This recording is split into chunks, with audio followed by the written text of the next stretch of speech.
My intuition is telling me there'll be better days. My husband's Mr. Clean. Mr. Clean. Cleans Everything everything. must be clean in its place. In this place. Yes. See, Or I it'll have drive me crazy. like lazy OCD. Uh-oh. I want everything to be organized. I don't want to do it. You don't want to do it. Well, he'll do it, and he'll tell you to do it. Yes, Get yes. your stuff, get it in order. I can't have anything on my seats, in my car, or anything like that. He's just like, this is a fancy car. You shouldn't have anything on your seats other than you put your purse down low. He's like, but your car should never be dirty. But I like that about him He's because right. it makes me better. Yeah. Because when I was single, a single person's car with all kinds of stuff, papers. Lived and, out of your car. Yeah. Not anymore. I know. Nothing on my seats. Well, listen, we are excited to have you in the studio. For those that don't know, Chelsea is a monthly. Hey, there, watching the video. Chelsea's a monthly guest here on In the Studio, and I did a little bio. Oh, okay. Well, Let me hear my bio. It's see the if bio it's you true. sent to us a while ago. Okay. So Okay. she served as the director of communications for the city of Gary and Mary Karen did. Freeman Wilson. And now she serves as senior manager of external affairs for the Chicago Urban League. I do. Teaches at IUN as an adjunct professor I do. and Indiana Western University. And she's the owner and operator, I know she's proud about this, of Seawit PR consulting firm. Yes. And she just celebrated an anniversary. 8 years strong. Great bio. Yeah.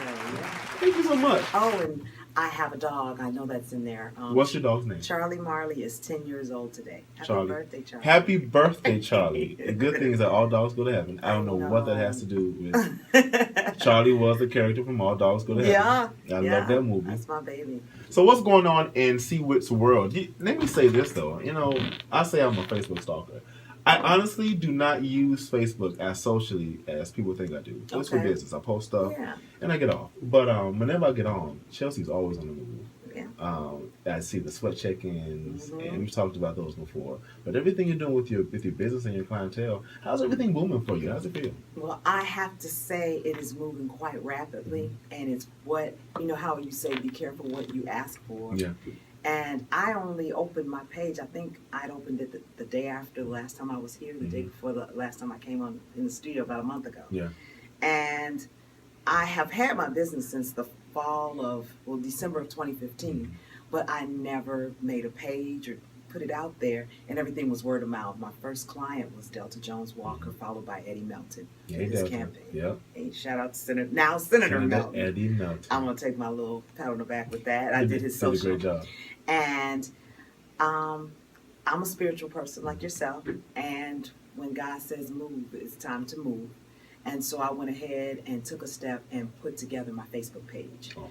for specifically Seawit. Now I already have a following as just being a person on Facebook, and you know that the rules are that you can only have 5,000 friends. Mhm. So I maxed that out years ago. Mhm. So I would always find myself deleting somebody, adding somebody. Then they got the feature where people could follow you. So I have about 1,000 people following me. But if you do a custom page, then you can certainly get a Right. whole wider audience. So I said, well, let me do that, cross promote on my home page and then my work page and see what happens. And so since then, I have gotten all these different opportunities, meeting all these people and growing my business. And so I'm just like, buckle up and getting ready for the ride. So for those that don't know, what does Seawit PR firm actually do? Okay, well, I have a variety of services, but first and foremost, I focus on small businesses who are looking to increase their presence online in the social stratosphere. So that means Facebook, Twitter, Instagram are mostly my main platforms, and LinkedIn. So if you're a small business and it's like, I don't have time to post, or I don't know what to post, then that's what I help with. And I'd like to just give you an example of some of my clients.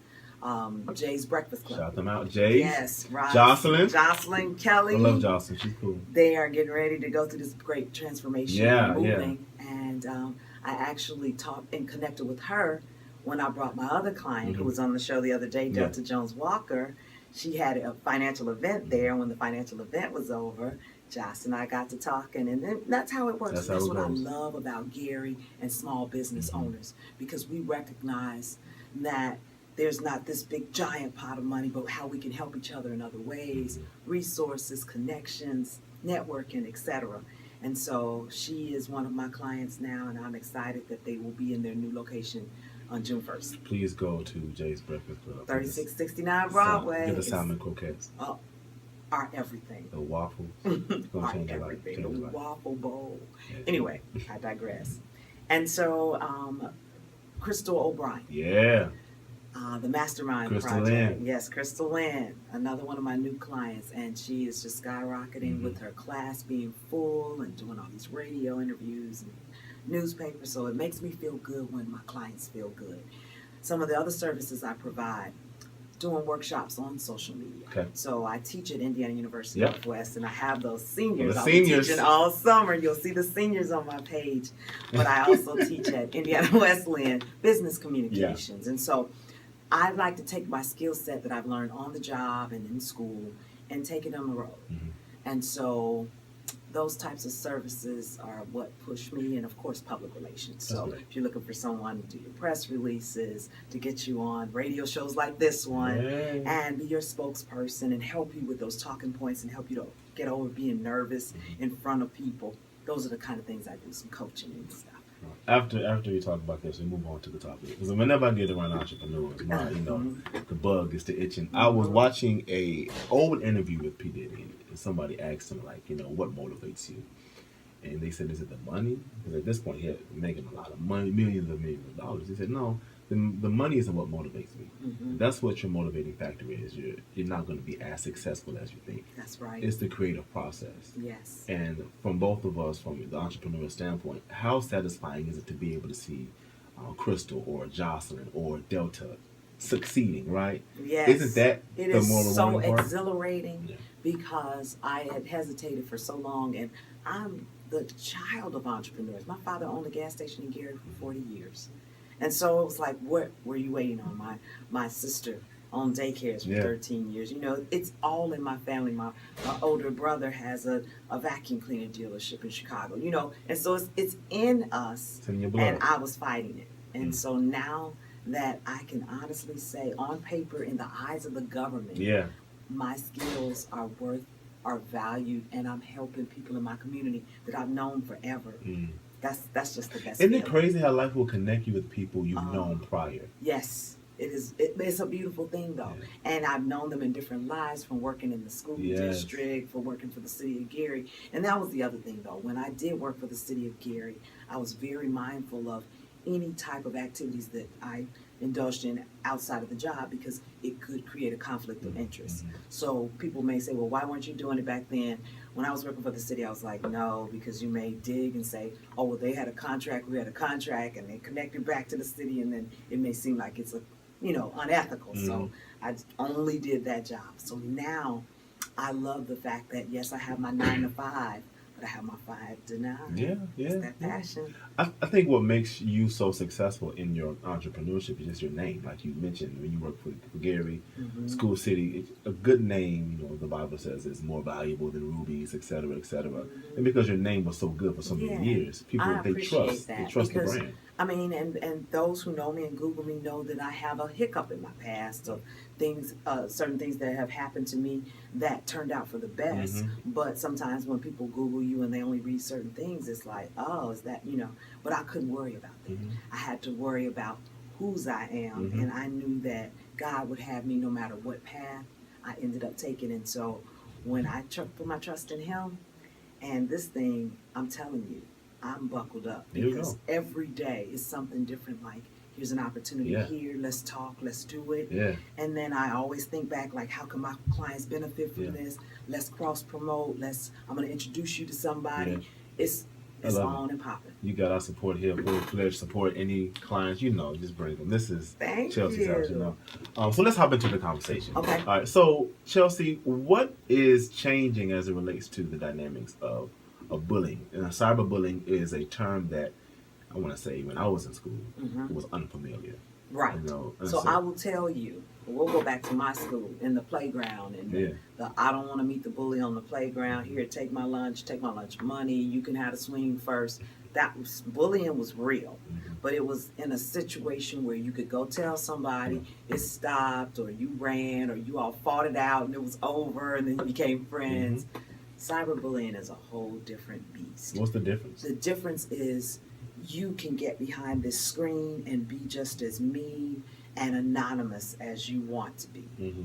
But we have seen so many incidences now where they escalate, those cyberbullying instances, the back and forth online, they escalate and turn into something brutal. Prime example, last week in Chicago. Mm-hmm.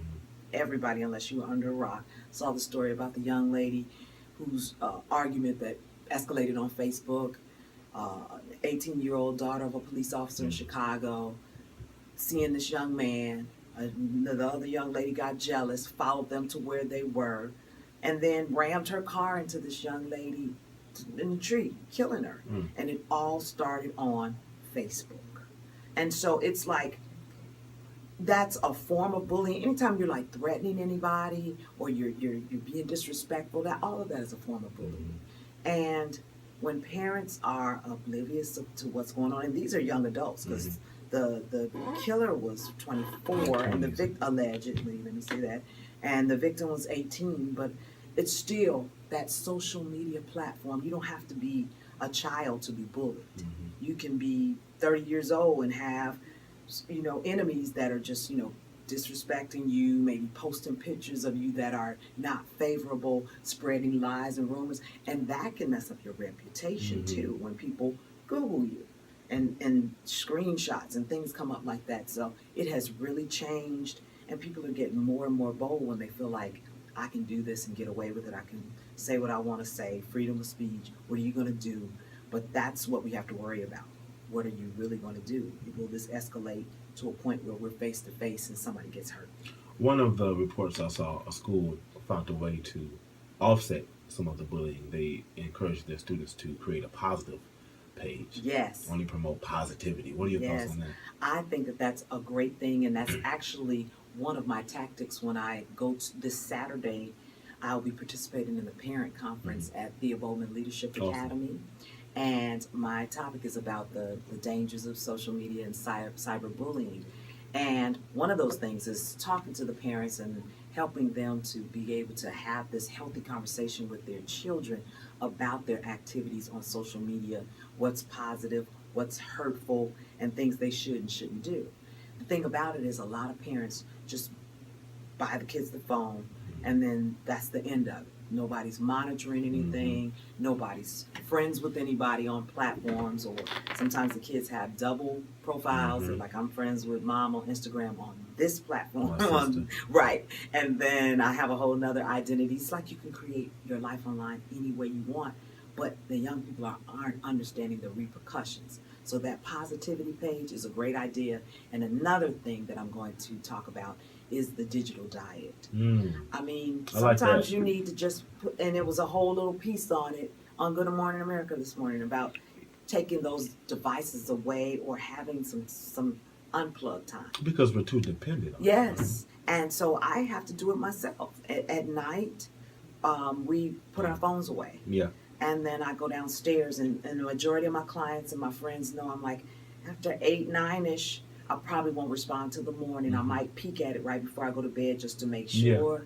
But we unplug, and we actually have real live conversations. That's healthy. Where nobody, is looking down, so you don't see the top of my head all night where I'm on the phone texting. And so a digital diet is good. And I'll be talking to the parents about that to kind of offset all that bullying and being online all the time. Some of the reading I did that it showed that stress is increased, not just for young people, but for adults, in 2 ways. Before you go to bed, if social media or your phone is the first thing you look at, and if when you wake up in the morning, that's the first thing you grab, is your phone. You check Instagram, or you check Facebook. Now, Chelsea, I had to check myself. Yeah. Because in the mornings, the first thing I did was grab that phone. Right off the nightstand where it's charging. Exactly. Joint emails, text messages. Let me hop on Instagram. You check my notifications on Facebook. Before bed, did the same thing. It drove my wife crazy. The rule was at 9 o'clock. Unplug. That's great. Then I was sneaking. I got a tip. No sneaking. I have a tip for you though with that, because I'd heard the same thing. It's like, you're insane if that's the first thing you do when you wake up. And so I swapped it out. The first thing I do when I wake up now is thank God that I woke up. Yeah. Then I'll probably grab a phone. But I'm just saying, that whole adage to say that something's wrong with you if you're always looking at your phone when you first wake up, that's what reminded me now to be more thankful. So when I open my eyes, I'm like, okay, let me Thank you. Well, God. because depending on what you look at, like I would have 10 text messages from the night prior, somebody needing something, requesting something, clients. And you want to respond. And you want to respond. And then what I noticed the trend was it was affecting my day because if it was something negative or an urgent issue, something of urgency, now my mind is on that. So when I wake up in the morning, to your point, I pray, I meditate, I get my mind together. Great. I try to give it like 15 minutes. Yeah. 15 to 30 minutes. Yeah. Okay. Well, some people don't do it at all. Some people, you're ahead. And I just think that we train our clients to what we are going, how we conduct business. That's good. And I know I'm a very responsive person, but when you're transparent on the front end to say, I unplug about 9, so don't expect, then they kind of get to know that. But if you answer all times of the day and night, and then when you finally stop doing that, then they're feeling that you're giving less service. You've set that precedent. You've set that precedent. So with your clients and with your friends and family, if you set the expectation that during these times you probably won't get a response, then they'll even stop sending you stuff during that time, and it kind of, makes your messages and all those types of things more manageable. And that's the first thing I'm looking at in the morning, just to make sure there isn't anything from my job, because I have 2 phones. Right. Not a song. Yeah. Anyway. 2 chains. I got 2 phones. Yeah, that's I'm kind of hip. But I check that because I do have the type of job in PR that it's a 24/7. Of course. Fortunately, with it being nonprofit, it's not crisis, but sometimes it deserves an answer. But the majority of the things, they can wait. It can wait. It can wait. It can wait.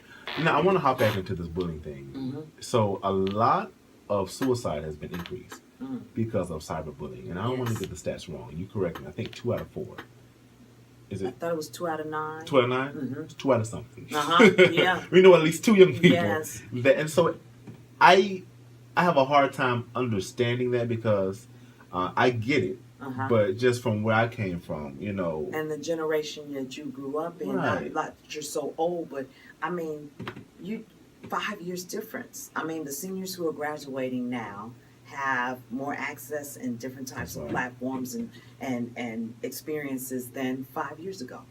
So class of 2012 versus 2017. And so we would think about it like, I mean, yeah, we all were impacted if somebody talked about you or it got around the school about something, and then you get mad, but it was over. But now it is heightened to such a way that it reaches the masses where it can go viral.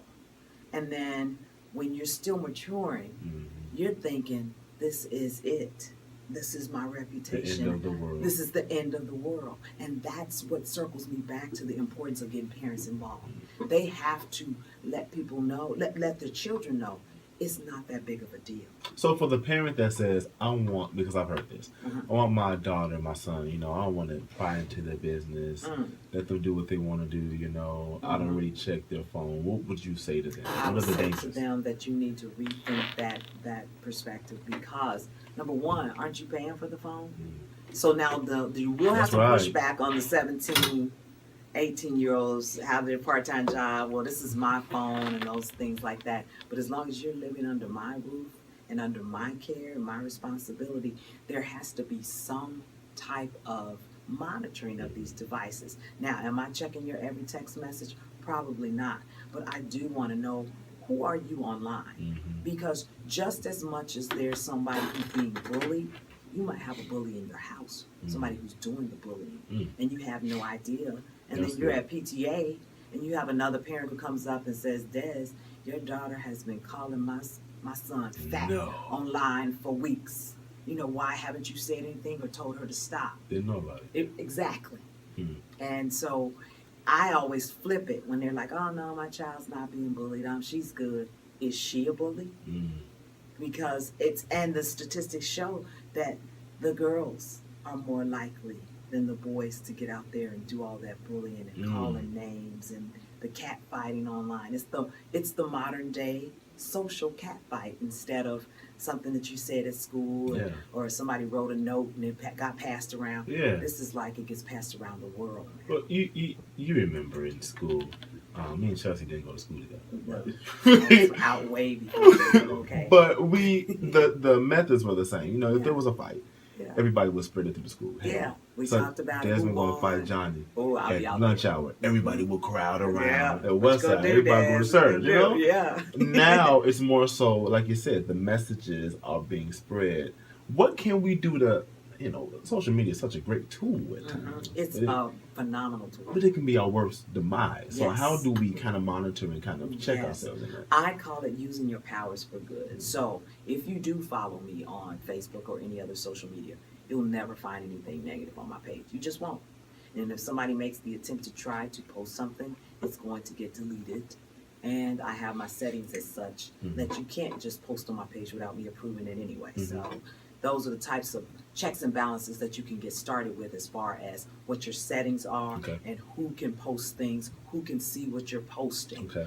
I would definitely say that whole piece about the families getting involved in doing the digital diet, the unplug, as well as the parents really communicating with their children about what they're posting and who they're communicating with. Because in addition to the bullying, there are predators out there. We haven't even touched on that. The young lady who's gone across borders and state lines with the older man, people they met online and they connect. And so how dare parents not be involved in their children's life? If we're involved and want to know if you did your homework, I also want to know who you're texting, who what you're posting, what types of pictures are you, what are you talking about? My mother used to say, if you're on the phone after a certain amount of time, I think she would say like 15, 20 minutes, she's like, somebody's lying. Like, really? She's like, yeah, you all thinking of stuff to talk about, and you're making things up, and then the next thing you know, somebody's not telling the truth. And I'm like, okay, whatever. And then I thought about that in terms of social media. I'm like, you're trying to get attention. So you're posting these photos, and you got your angles going, and then you say you're dating somebody, or you're tagging yourself with somebody who's not really around, or you're in a place that you're really not, because you can do those types of things on social media. And then the next thing you know, there's somebody, well, you tag my boyfriend in your photo. And then it starts on the inbox, and then the next thing you know, it's out on the page, like, well, come and get me. Crazy. Isn't that crazy? These terms, tagging and inbox, they're so, it's common nature now. It is. It really is. But guess what? There's a whole generation and an audience out there who has no idea what we're talking about. And that's part of my mission. I have reached out to several school districts. Awesome. Because that's my next goal. You know, like the workshop that I'm doing this Saturday, I'm trying to get that going all over Northwest Indiana. So I'll be in touch with you, because I'm sure I'll need some more social ambassadors. Be everywhere. But we need to get this message out for the parents who are just like waving their hands saying, I don't have time to learn. You need to make time to learn. Invest in your child just like you would in any other aspect of education and caring about what their grades are. You really need to be caring about what's on their devices. Got to. With this digital age, you don't want to be left behind. You really don't. And so I commend you for it. Even your work with the seniors. Yeah. Okay, because I work with senior students. So don't you just love them? I do. To see them come in, baby, help me with Facebook. Right. I'm trying to see my Facebook. The light bulb comes on, and when the first time we went live, that was everything. Oh, really? That was everything, because live is a newer feature, and so when one of my classes we went live, and they were just waving, and then I played it back, and they were like babies. Like, that's me. And so I feel like it's like a ministry too. Yeah, man. And we have a computer lab at my church, and so shout out to church, Chelsea. Yeah, Trinity Missionary Baptist Church, Pastor Dwight A. Gardner, 1831 Virginia Street, Gary. And we have our seniors that take classes there, so I'll be looking to help them with their. I've done one, so I'm looking to go back and do some more with our seniors there. And I feel like it's a blessing that I have this knowledge, and that people can, if you practice it, you can learn it as you continue to click on different things and learn the features. But I want to be that conduit, that person that helps them get started and get over that initial fear that it's too much to learn, because it's not. That's good. Well, we commend you. We're going to help you any way we can. Yeah. Saturday. Yes. So what's Saturday? The time, location, all that? You need to bring the pen and parent paper. Conference is free. Okay. It's at Thea Bowman Leadership Academy on West 5th Avenue in Gary. It's from 8:15 a.m. to 12:15. And they're serving lunch. They have a keynote speaker, and there will be a variety of workshops going on that you can rotate on. So I'll do my workshop twice, so that two groups will get a chance to come in and hear me. And it's focused on the dangers of social media and cyberbullying. I would strongly suggest, if you are a parent, you go. Facebook is not going to go away. It's not. I was thinking coming here when Mark Zuckerberg had this idea years ago for just college students to connect.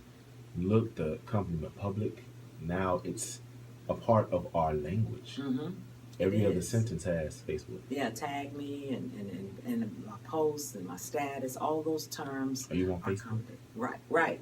And it's also a part of where people who are reluctant when they say that they don't want it, and it may be a part of your job. You never know, or at least like LinkedIn, because you can't just walk in with your paper resume and say, can I fill out an application? They're like, you can connect through Facebook, you can connect through LinkedIn. That is crazy. And we'll see you later. We might connect with you. And then they're looking at your profiles too. And so I'm a big advocate of trying to help people to clean up their lives online. I mean, if you're going to be on Facebook, don't be out there like that, because they have ways to find out what you're doing. People think just changing their name a little bit, they'll find you. It doesn't. And you can almost have You sound a like job. Liam Neeson from Taken. I'll find you. But it's true, and so that's my quest right now. That's what CWIT is on. I'm only 28, so I'm very green behind the ears. But I think I've been here before in another life. I have an old soul. So I'm like such newspaper, brick and mortar, write stuff down. And to go into interviews and see things so digital now. What's your name on Facebook? Have somebody ask me at a networking event, Chelsea. I pulled out my phone. You said, are you on Facebook? I said, what? Give me a business card. Like, that's the traditional way. Yeah. I'm It's like, true. I am, but you can't friend me. You can't friend me. I've been saying that for years. So now they have to, like my page on CWIT. Well, Chelsea, thank you so much for this valuable information. Please go out Saturday and support, if you are a parent, or if you know of a parent, go and support, not just support Chelsea, but get this awesome information. I guarantee it's going to change the dynamics of your household. If we're going to be effective parents, mentors, community leaders, we got to know what our kids are engaging in. Yes. I suggest get Big Mama. You need Big Mama there. We need more Big Mamas in the community. On Facebook saying, stop bullying my baby. They just slide in that direct. Yes. My grandma used to, when I was talking to her phone, little girl, she would, if it was too long, she wouldn't say it. She would real quietly get on the other line, see what we was talking about. And I would know she was on there because she'd be breathing heavy. Trying to sneak. I hear you, Queen Esther. And so you just switch over to the Bible verse. Yes. Be like, Lamentations. You ready to pray? Chelsea, again, thank you so much. You'll be back on next month, the third Thursday. Okay. Like in college, Thirsty Thursday. We're going to start hashtag Thirsty Third Thursday. That's what I'll be back. You guys keep listening. We're in the studio. We'll be back. We want to thank Chelsea again. Again, how can they reach you and contact CWIT? Oh, contact me on Facebook, CWIT. Of course. CWHITT. Or you can follow me, Chelsea Stalling Whittington. I'm also on Twitter, CL Whittington, and Instagram, CL Whittington. All right, we'll be right back. You guys stay engaged, keep listening, and we keep the conversation going shortly after.